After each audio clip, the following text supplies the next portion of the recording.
Bonjour, donc on est à Berlin au salon IFA où donc TomTom a annoncé des nouveautés, dont notamment une nouvelle version de son application de navigation, TomTom Navigation pour les terminaux mobiles.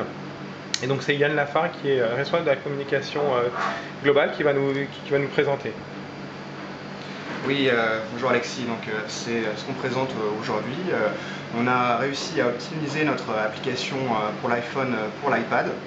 Donc comme on peut le voir, on a des graphismes bien détaillés qui permettent d'avoir en écran géant toutes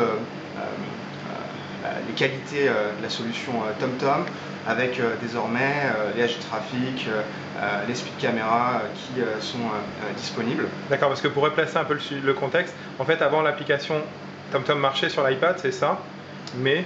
Exactement, donc on était, Apple oblige un petit peu tous les éditeurs de logiciels à rendre compatible sur tous les iOS leurs applications, mais c'était pas optimisé. Donc on avait à peu près la taille de l'iPhone sur l'iPad. On ne profitait pas de la résolution de l'iPad. Pas du tout, et du coup on ne poussait pas du tout, on ne recommandait pas, et on n'avait pas la possibilité d'utiliser les services. D'accord, donc maintenant ça utilise donc, la haute résolution de l'iPad. Tout à fait. Donc c'est assez, on peut le voir, hein, c'est assez sympa. Puis l'interface a été retouchée en fait pour être adaptée à l'iPad. Exactement. On a vu un menu qui descendait. Et on se rend compte qu'il y a des icônes assez importantes qui facilitent lors de la conduite toutes les manipulations. D'accord, les icônes qui apparaissent en 3D, en 2D par exemple, ce genre de choses. Il y a aussi des choses sur le Assistant Lane, c'est ça? Sur la gestion des voies en 3D par rapport à la version PND qui se met juste sur le côté, c'est ça? Exactement. On l'a vu rapidement tout à l'heure. Exactement, donc le guidage avancé sur voie, avant on avait un système où on passait de l'écran 3D à l'écran 2D directement. Là maintenant, grâce à la taille assez grande de l'iPad, on voit une image apparaître en pop-up avec les intersections complexes. Oui, il n'est pas sur tout l'écran, il est sur le côté, donc là il faut qu'on attende qu'on en ait un, parce qu'on n'en a pas en permanence. On l'a vu rapidement tout à l'heure au début de la vidéo, pour ceux qui veulent rejouer la vidéo. Et puis, donc parmi cette nouvelle version pour iPad, il y a aussi d'autres nouveautés. Donc il y a a priori des choses sur les services et des choses aussi sur entre guillemets la licence d'utilisation.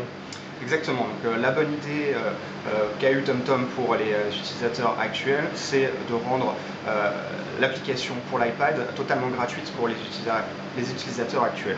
C'est-à-dire que si on l'a déjà pour l'iPhone, c'est gratuit pour l'iPad. Exactement, c'est l'idée. Ah, c'est vachement bien ça. Donc on n'a pas besoin de racheter la licence. Pas besoin. Et même si on a deux iPads, ça marche aussi. Ça, aucun problème. On peut utiliser sa licence, son application jusqu'à 5 appareils.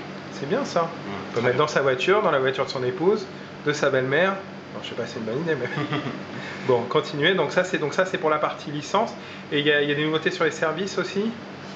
Exactement. Donc on n'avait pas la possibilité dans le passé d'utiliser les services comme les speed caméras et les hg-traffic sur l'iPad. Maintenant, c'est quelque chose qui est tout à fait possible. Donc on peut se prendre compte aussi de la visualisation du trafic sur un grand écran. Donc là c'est la ville de Berlin, on est au salon d'IFA. Les hg-traffic, on voit vraiment chaque élément et on peut décider de zoomer par exemple et de voir tel incident spécifique.